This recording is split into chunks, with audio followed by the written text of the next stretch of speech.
Totalitarianism. Stalin.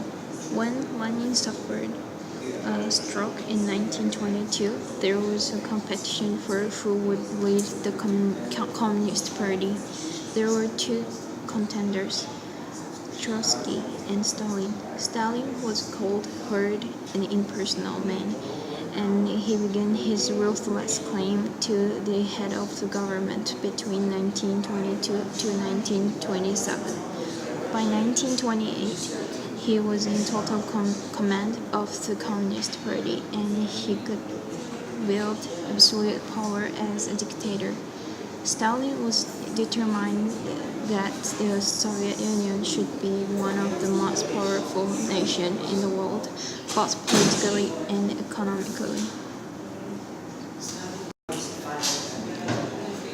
Ideology is largely based on two dimensions: how society should be organized and how to achieve the goals in mind.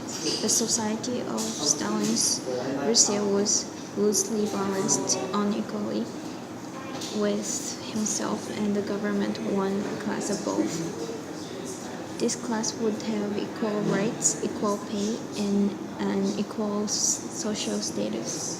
The goal of this ideology was communism.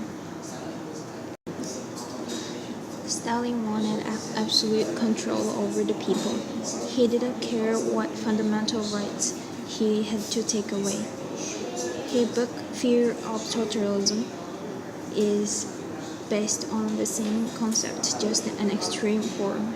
Stalin used religion, propaganda, and military force to control each individual. Totalitarian states used terror and violence to enforce obedience and to crush opposition. They relied on introduction and instruction in the government's beliefs to mold people's mind. Stalin's government controlled all newspapers, motion pictures, radio, and other sources of information. The communists aimed to replace religious techniques with the ideals of communism. Stalin used tanks and armored cars to stop riots. Censorship was imposed through telephone lines, mail, and spies. He attempted to modernize the traditional agriculture with a network of farms known as collective farming, and ended up murdering 5 to 10 million peasants who tried to revolt. Stalin wanted to create a perfect communist state. He wanted to transform the Soviet Union into a totalitarian state, and he began by destroying all his enemies. Stalin took control of all areas of Russian society. The government took over the economy and made all the decisions.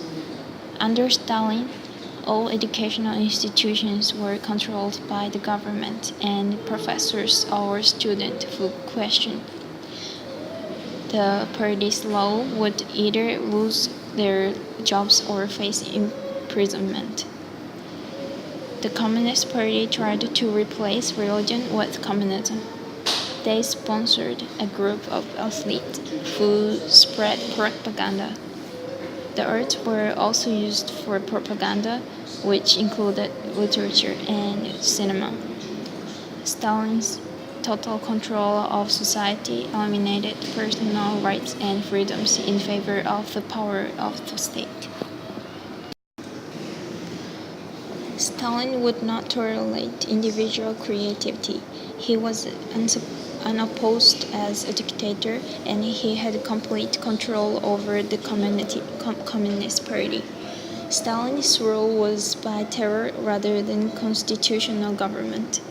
In the totalitarian state, he expected conformity and obedience from every citizen, and this included women and children too. Stalin appeared to provide a sense of security and direct the people towards law and order. He used the secret police to crush any uprising or possible threat within society. The use of force, terror, and threats to destroy opposition was the norm. However, he still gained popular support. He crushed the uprising of the cow farmers after creating collective farming so that he could control the agricultural output. He seemed to unite the people through bringing order after a period of unrest. Stalin created an alternate personality and used propaganda to develop his relationship with the public. Conclusion. A totalitarian government is one that has complete control over every aspect of public and private life. It is usually headed by a dynamic leader who gathers support and justifies his actions as he seems to bring order where there was chaos.